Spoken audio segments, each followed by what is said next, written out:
Olá!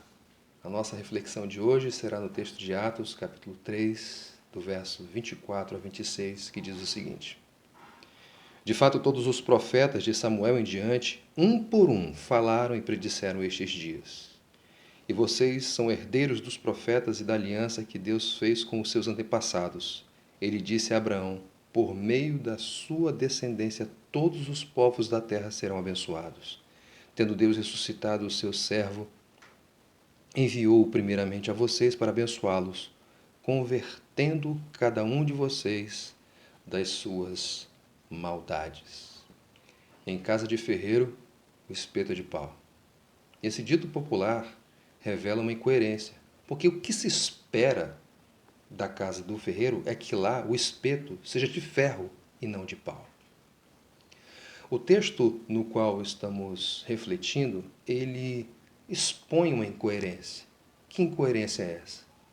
O povo que era herdeiro das promessas, das profecias do Antigo Testamento, da aliança de Deus com os seus servos, era o povo que deveria de primeiro, de pronto, reconhecer quem Jesus era. Mas o que aconteceu e o que estava acontecendo é que, ao invés desse povo reconhecer Jesus como sendo Cristo, como sendo o Messias esperado, na verdade, esse povo rejeitou Jesus.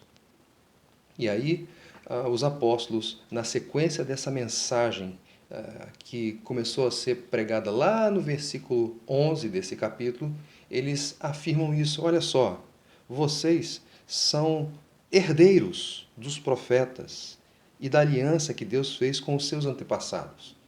É muito interessante porque os apóstolos afirmam que Deus, ele falou ao seu povo insistentemente, no versículo 24, de fato, todos os profetas de Samuel em diante, um por um, falaram e predisseram estes dias.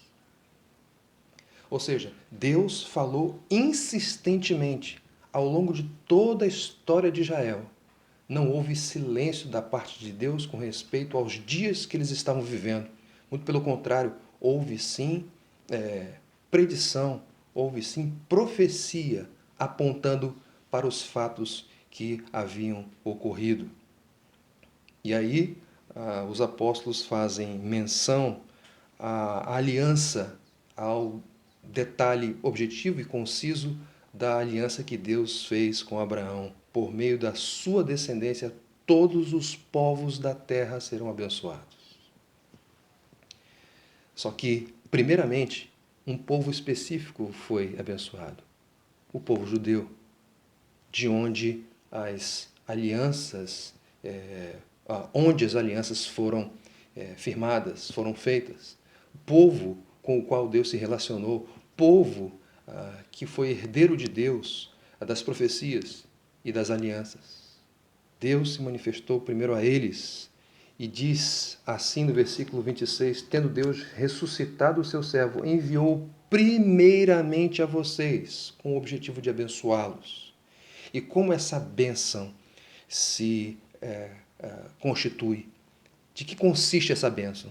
Eles dizem: convertendo cada um de vocês das suas maldades.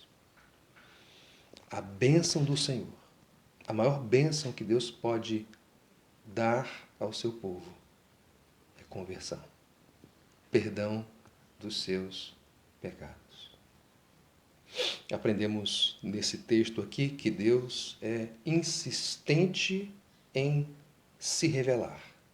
Deus é insistente em expor o seu plano.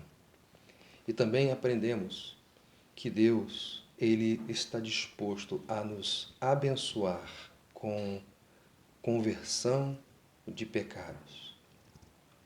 Então, se é isso que nós aprendemos nesse texto, nós podemos tomar uma decisão.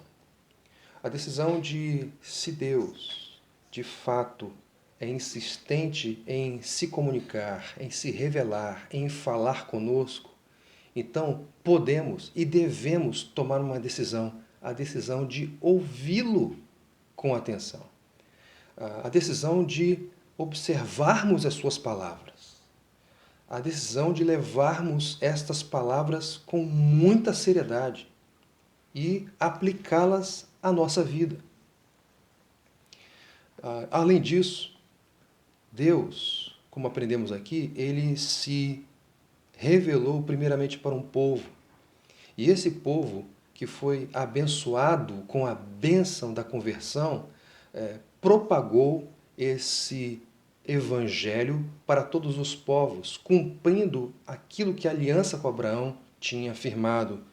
Por meio da sua descendência, todos os povos da terra serão abençoados.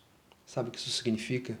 Que o testemunho daqueles que receberam a fé de Jesus se propagou e chegou até mim e você.